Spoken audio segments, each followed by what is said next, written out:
Welcome na naman sa another day ng ating buhay. Nagpapasalamat nga pala ako ngayong umaga dahil nagising pa tayo at kapiling pa natin ang ating mga mahal sa buhay. Nating tatandaan na palaging magpasalamat sa tuwing tayo nagigising pa. Tapos ko nga lang pala maghilamos dyan at maglalagay na tayo sunscreen. Dahil nga naubusan tayo ng sunscreen, ito binuksan ko na nga yung isang order ko. Ito nga pala yung mamuro ni Madam Kayla na 4-in-1 super intense. Dahil nga naubusan ako ng sunscreen, binuksan ko na tong isang order ko ulit. Bali pangalawang order ko na nga pala ito sa kanya. Grabe, shield na shield. Ang hirap talaga buksan at ayan na nga siya. Ayan ang una at ayan ang pangalawa. O diba, kukunin na nga muna natin yung sunscreen dito dahil naubusan tayo. Pero hindi mawawala ang ating freebies, ang ating mangosteen puro. O diba, may pa-freebies na naman tayo. O san ka pa, diba? Palagi may pa-previous tuwing order nga ako ng mamuro, di ba? Napakahirap nga niyan buksan kasi shield na shield. Huwag niyo na nga pansinin diyan yung aking kilikili at ang aking braso diyan na napakalaki, di ba? Ito na nga ang mamuro ni Madam Kilay. Madam Kilay, baka naman. O di ba? Napakaganda nga nitong mamuro na to. Ito na yung bagong sunscreen na inopen ko kasi naubusan ako ng sunscreen, so ito na yung bagong sunscreen.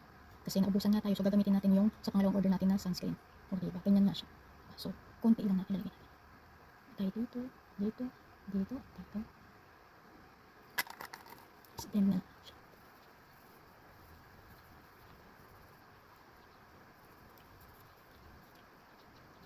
Di ba? Kita niyo?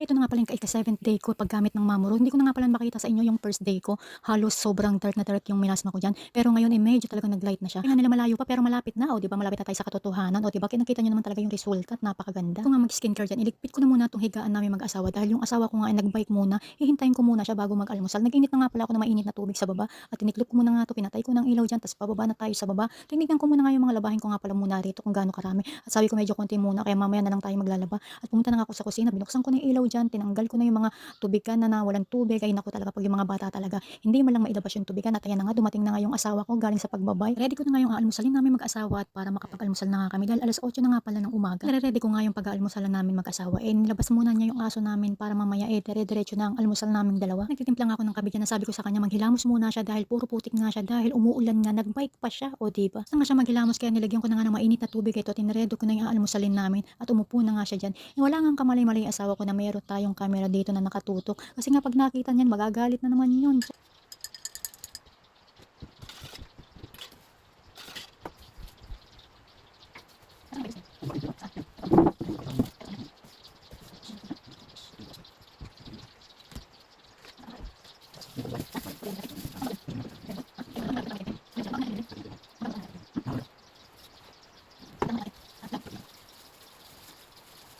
Pag-almusal na ba ang lahat? Tara't mag-almusal tayo. Itong kinakain ko nga pa ay nilupak. O so hanggang dito na lang muna.